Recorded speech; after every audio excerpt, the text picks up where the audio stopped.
this new golden age of America, that we can rebuild and bring back prosperity and bring back some sanity and common sense.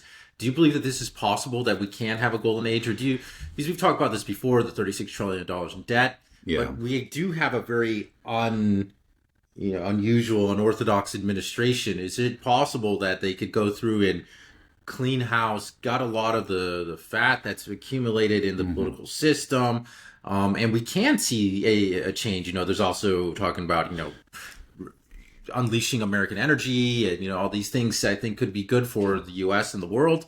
Are you more hopeful for the future, or are you just still cynical, Dad? I'm still a cynical old man here. Again, I think that he already, like, some of these executive orders, I think, were clearly good and will have a beneficial effect. Again, like the attack on censorship, I think is encouraging. At least that tells, for at least the medium term, I think we're going to see an opening up.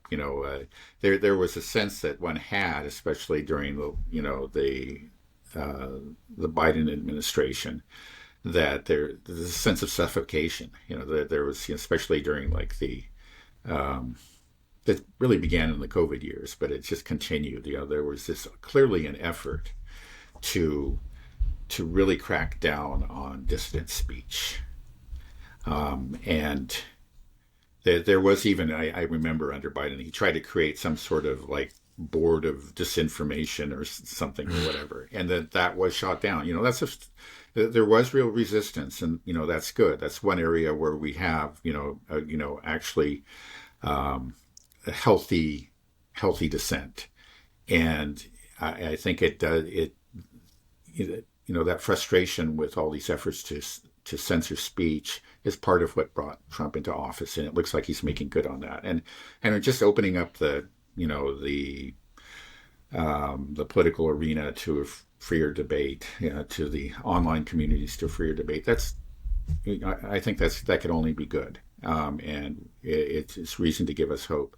Now but there's so many problems that are so deeply entrenched that I just don't know if it really is possible for this administration to make a significant difference. I think you mentioned the $36 trillion debt, for example.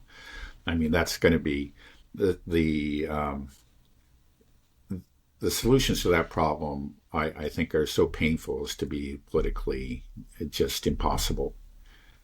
So I think that's only going to continue. It's only going to get worse. And at some point, we will see some sort of a severe economic crisis. I think there's just it's just mathematically inevitable.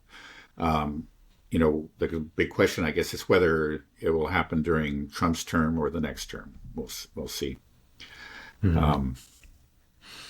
Then on foreign policy, again, I've expressed my opinion. I don't think we're going to see significant changes, but we may see some minor improvements here and there. Maybe especially in the case of China. Okay, yeah, I hope so.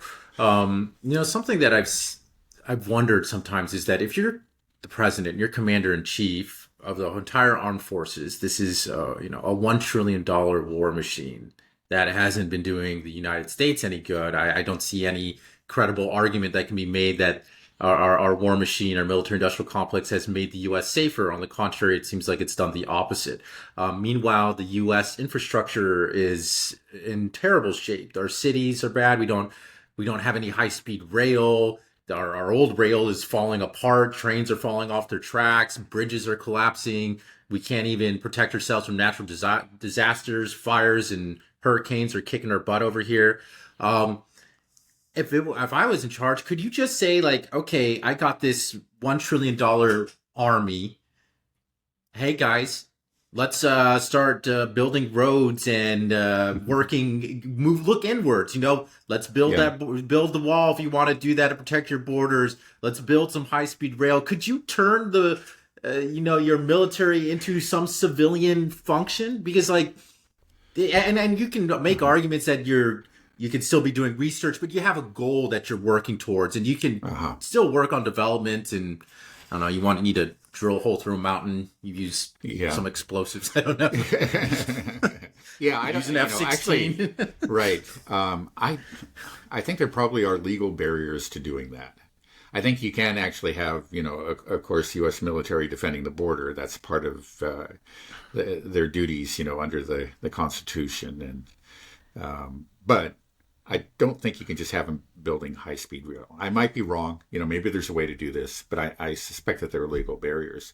But that is one thing, to be honest, where a president could make a real improvement that's essentially cost-free, at least in the medium term. In the short term, I think there will be costs, but you could cut way back on our military. We clearly spend way too much, and we don't need to. Now, again, we are probably the most secure nation in the world because we have pretty much a whole continent to ourselves. And we have, oceans, the two major oceans of the world on both sides of us. We do not need the military that we have. And the only reason that we have it is that we've chosen to pursue, this globalist hegemony. And if we would choose just to set that aside, it would be greatly to our benefit. Peace could break out in many parts of the world. I'm not going to pretend that it's, that there won't be any more wars. Obviously, there will be. There are always tensions and rivalries and so forth. But a lot of these tensions and rivalries actually have not been suppressed or prevented by our global empire. They've been exacerbated by it. And so we could do that with benefits for the world, but most of all for ourselves, because this is just money that's being thrown down a big pit. It doesn't increase the prosperity of the average Americans at all, not in the least. It helps the arms manufacturers, but again, not the average citizen, not at all. But I don't see that happening, unfortunately. I don't think, unless, again, Trump pulls something out of his hat that we're not expecting. I don't see it happening, but it could happen. I mean, that's one area where you can do something at virtually no cost to us, but that will have obvious benefits, because this is money, again, that's just being thrown down a pit. Stop throwing down a pit and throwing it towards things, towards those real problems that need to be addressed within the country. Right. Yeah. It's just amazing how much we spend, and it just how we can't even, protect against. It's a terrific amount. I mean, it's a mind-bogglingly large figure, and there's no other country in the world, including Russia, which is involved in an existential war right now, but they still don't spend anywhere near the amount of money that we spend on our military. And again, the vast majority, I think, of that is waste. We just don't need to be doing this. We really don't. Well, I'm not going to hold my breath for any changes. Yeah. I don't.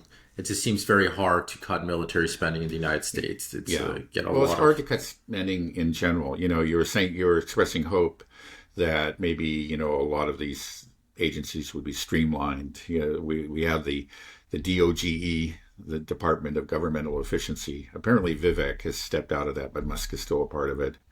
And maybe they'll do something. I hope so.